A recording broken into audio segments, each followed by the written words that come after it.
धन धन सतगुरु तेरा ही आसरा। मेरे सतगुरु जी की प्यारी साध संगत जी, बात है 1992 की। मेरे पड़ोस में रहने वाले दादाजी महावीर जी डाका, वो अपने बारे में बताते हैं कि कैसे बाबा मैनेजर साहिब जी ने उनको तसल्ली करवाई थी। तो आओ बताता हूँ आपको। मेरे बड़े दादाजी, जिनका नाम श्री हरिकिशन जी खाती, तो हमारे घर पे क्या था जी, सत्संग हुआ था। सन 1992 की बात है। और दादाजी अपने बारे में बताते थे, मेरे को बताते हैं कि भाई मैं भी उस समय वहीं पे था, उसी गली के अंदर था, क्योंकि उनके भाई का घर वहीं पास में ही है। तो मैं सोच रहा था कि यार ये लोग इस कुच्चे के पीछे इतने पागल क्यों हैं। भाई लोग इसके पीछे इतना क्यों घूम रहे हैं, क्या क्या इसके पास मिल रहा है।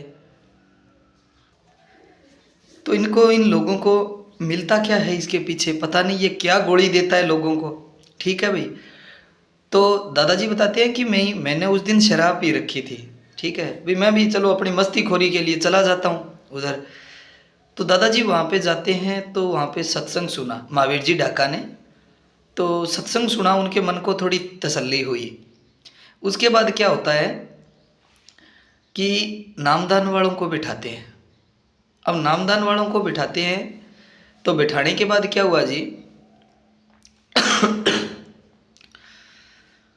बाबा जी ने सबको देखा ऐसे, मतलब चारों तरफ देखा, फिर छंटनी करनी शुरू कर दी।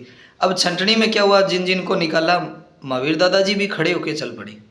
खड़े होके चल पड़े तो दादाजी ने, बाबा जी ने उनको आवाज़ लगाई, भी रुको भाई, इसको रोको, इसको बैठाओ, इसकी आज हाजिरी मंजूर है।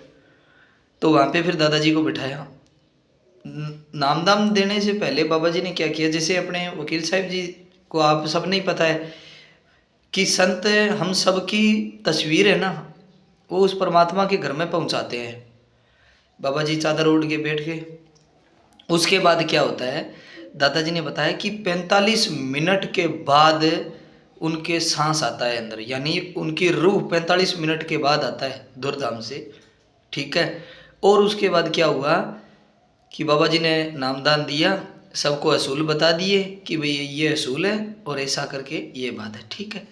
अब दादाजी ने बताया कि भाई आपके घर पे मैनेजर साहब रात रात भर रुकते थे, जैसे मेरे दादाजी नंदलाल जी खाती। ठीक है। तो मैं क्या किया कि भाई एक फ़ोटो लेके आया था, लकड़ी के अंदर, लकड़ी की फ्रेम के अंदर फ़ोटो लेके आया था बाबा जी की। तो हम क्या था भाई, महावीर जी दादा बताते हैं, हम पदमपुर गांव है जी हमारे, फेफाना गांव के नज़दीक, वहाँ का एक वो कोई साधु है जिसके अंदर पितर वो या उनके कोई देवी देवता है, वो प्रवेश करता है।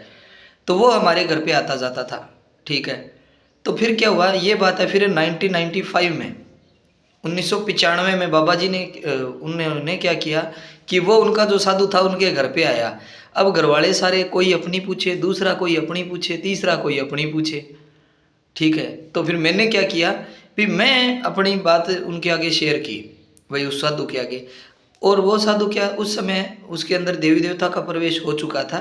तो वो लोगों की जो समस्याएं हैं वो बता रहा था, भाई इकट्ठे हो रहे थे लोग। तो मैंने अपनी समस्या बताई कि भाई भगत जी, मेरे घर में पिछले 3 साल से अनाज नहीं हो रहा, भाई जितनी मेहनत कर रहा हूँ ना उतना अनाज नहीं हो रहा। तो भगत जी ने कहा कि भाई इसके पीछे एक कारण है। उन्होंने कहा बताओ कि क्या कारण है ऐसा, कि तू कहे तो सच सच बोल दूं कि हाँ, कि तेरे घर की अलमारी के अंदर की लकड़ी की फ्रेम में एक फ़ोटो है, तू उसको तेरा दे और उसको मानना बंद कर दे, तो तेरे घर में अनाज हद से ज़्यादा होने शुरू हो जाएंगे। अब दादाजी ने कहा कि भाई मैं तो, अब दादाजी ने मेरे को बताया था कि भाई मैं भजन सिमरन तो किया ही नहीं था। ठीक है। कि अब क्यों, क्योंकि काल के घर से एक वोट टूट गया था। अब काल ने क्या शरारत की कि भाई घर में अनाज कम देना शुरू कर दिया। अब जब भगत जी ने ये बात बताई ना कि भाई तू उसको मानना छोड़ दे, पानी में उसकी फ़ोटो तिरा दे, तो तेरे घर में अनाज होना शुरू हो जाएगा।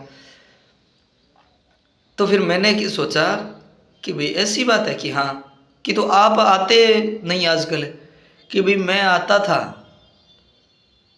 भाई, वो अपने जो पितर जो देवता था ना, कि मैं तेरे घर पे आता तो था, लेकिन ये क्या करता कि तेरे जहाँ से भी घुसने की कोशिश करता, एक पंजाबी आदमी खुंडी हाथ में लिए, ठीक है, हमें बागड़ी भाषा में बोलते हैं गेड़ियो, खुंडी हाथ में लिए, लंबी धोड़ी सफ़ेद दाढ़ी, सफ़ेद पजामे कुर्ते से आगे खड़ा मिलता मेरे को।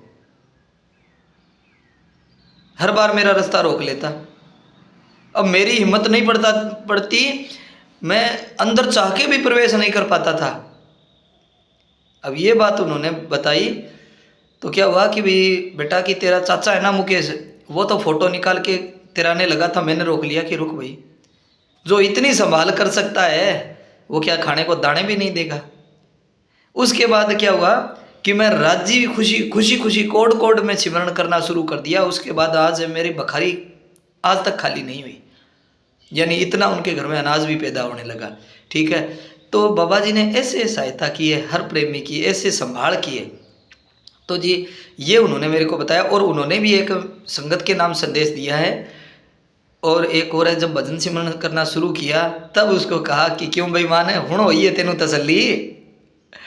तो ये बात है, उन्होंने संगत के नाम संदेश ये दिया है कि भी संगत भजन सिमरण करो ना तो कोड कोड में करो। कोड कहते हैं जी लाड कोड, हम कहते हैं ना प्रेम के अंदर करो, उस तड़प के अंदर करो, तो देखना आपको वो सिमरण भी बनेगा, एक दिल की तसल्लियाँ भी आपको मिलनी शुरू हो जाएगी। ठीक है जी, सासंग जी आगे भी साखियाँ हो रहेंगी संगत के, और जो भी प्रेमी भाई अपनी साखी साझा करे ना तो ऐसी बात मेरे को फ़ोन पे बता सकता है।